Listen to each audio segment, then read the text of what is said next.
Hi there, YouTube. Yesterday, US inflation came in at a 30-year high. This has the number of investors spooked, so here we are doing a quick update on what this means and what I think will happen over the next few quarters. Let's take a look.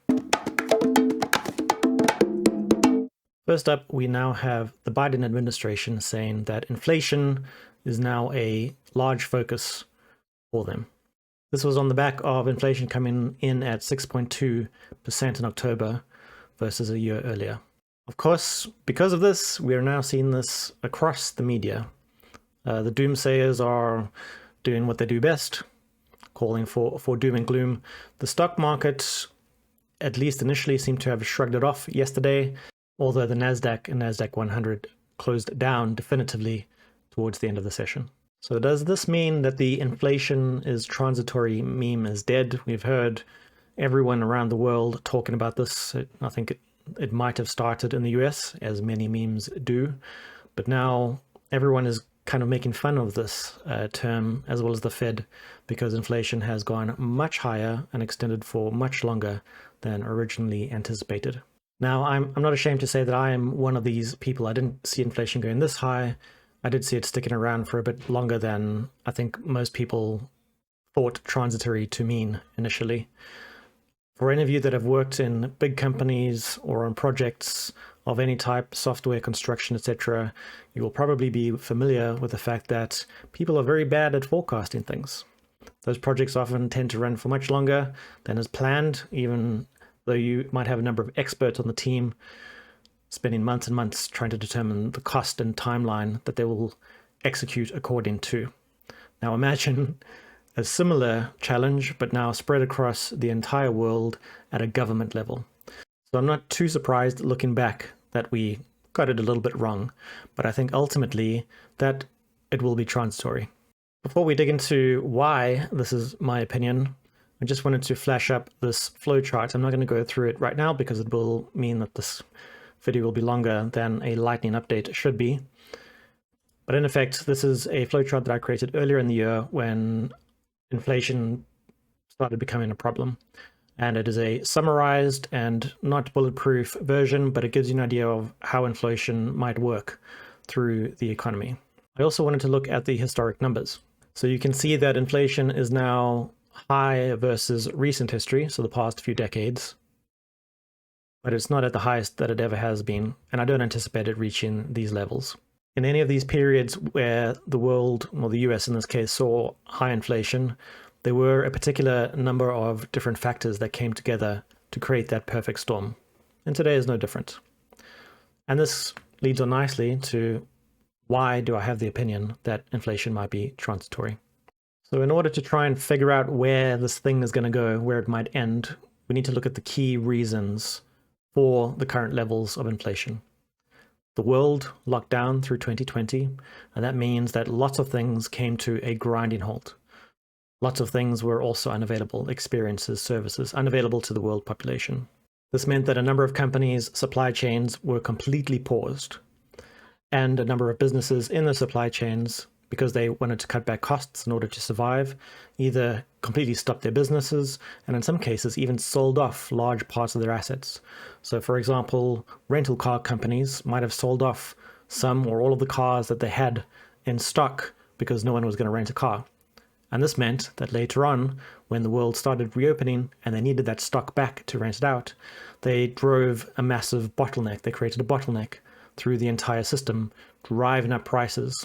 But at some point, those companies will have all the cars that they need again, and the bottlenecks will be eased. Now, throughout the global economy, as well as the local economies, we're seeing a number of these types of challenges. These were created by lockdowns, but also because there was a lot of pent-up demand in some cases. So when the world started reopening, or because the world was locked down and spending was diverted into very specific channels, there was more demand than the system or systems were able to deal with at that point in time. These bottlenecks mean that people and businesses are willing to pay a little bit more in order to secure whatever it is that they wanted to buy, and this is what drives inflation in part. On top of this, people had a lot of extra money in their pockets. So when they started feeling a bit more safe, about the lockdowns and the world situation, they started spending more money in a shorter amount of time than they usually would, again, driving demand where there was the inability to meet it.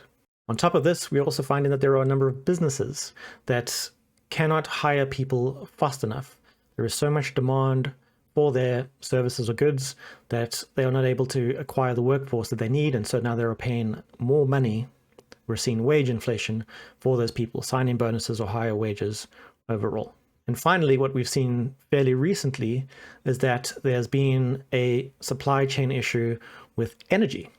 And so across the world, just about, energy prices have been spiking dramatically. And this goes for everything from gas to petroleum.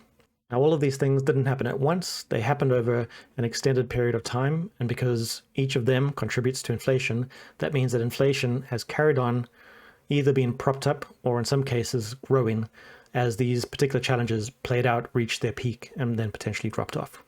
Have we been here before? Well, for those of you that have been invested in the market just for this year, you would have seen something like the reaction yesterday, earlier in the year.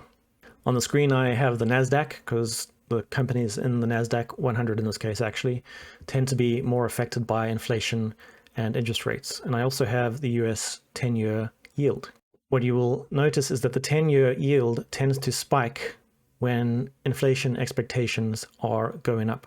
And conversely, you'll see that the NASDAQ and tech stocks tend to go in the opposite direction when inflation expectations go up. This is in part because when inflation rises, interest rates are also increased, and interest rates affect the cost of borrowing, and some fast-growing businesses rely heavily on being able to access credit. And if the cost of credit is increasing from the very, very low levels that we're seeing today and have seen through the past year, that means the cost of running their business goes up a little bit.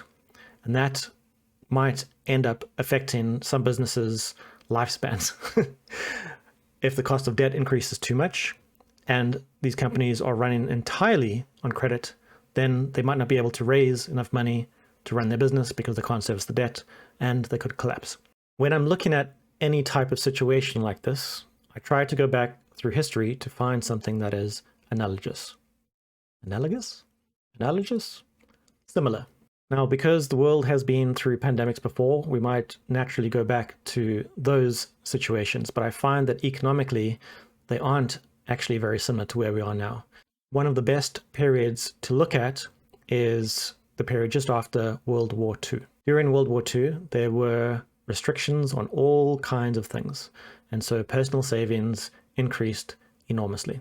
So then post-war, there was the double whammy of people having more money on hand than they usually do, plus the ability to buy things that they hadn't been able to buy over the preceding period. And so we see that after World War II, consumption boomed.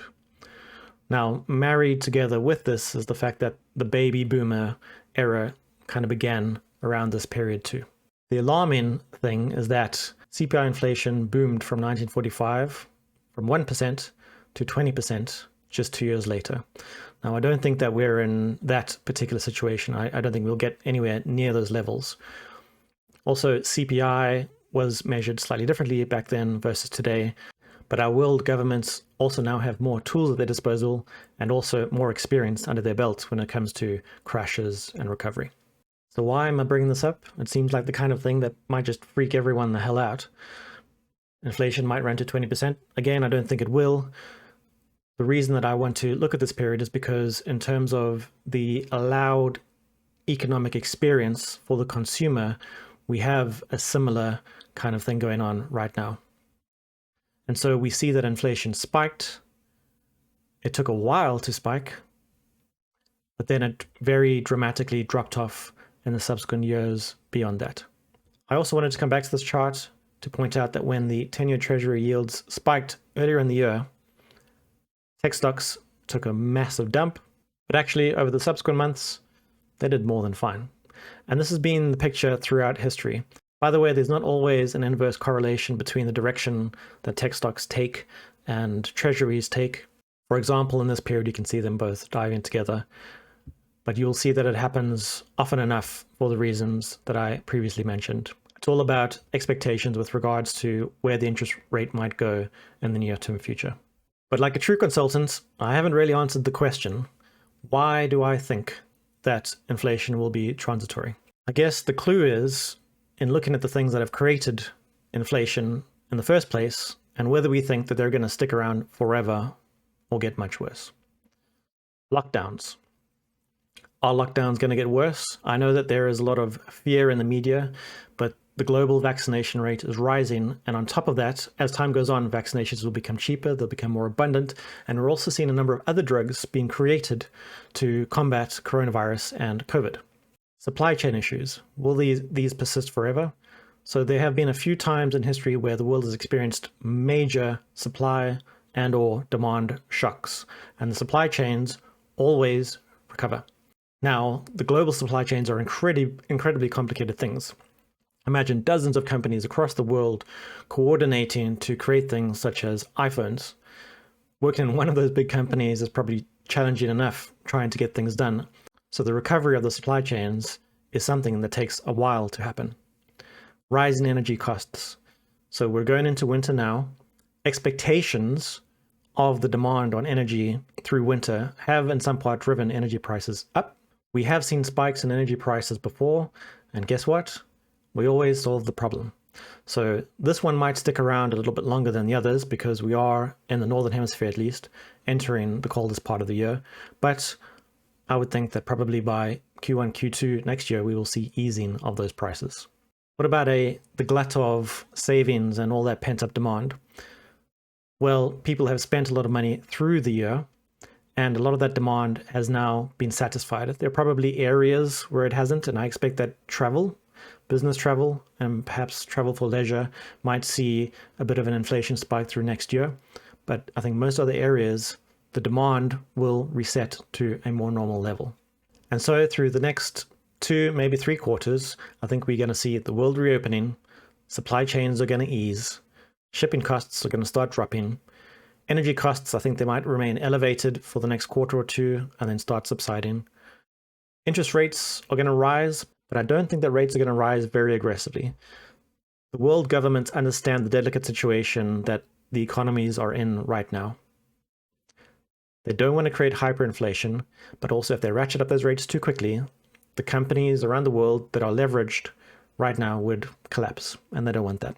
And ultimately, even if we haven't seen the top of inflation right now, I think that over the next 1 to 3 quarters, we'll see it top out and gently start drifting down. And so this is my case for inflation being transitory.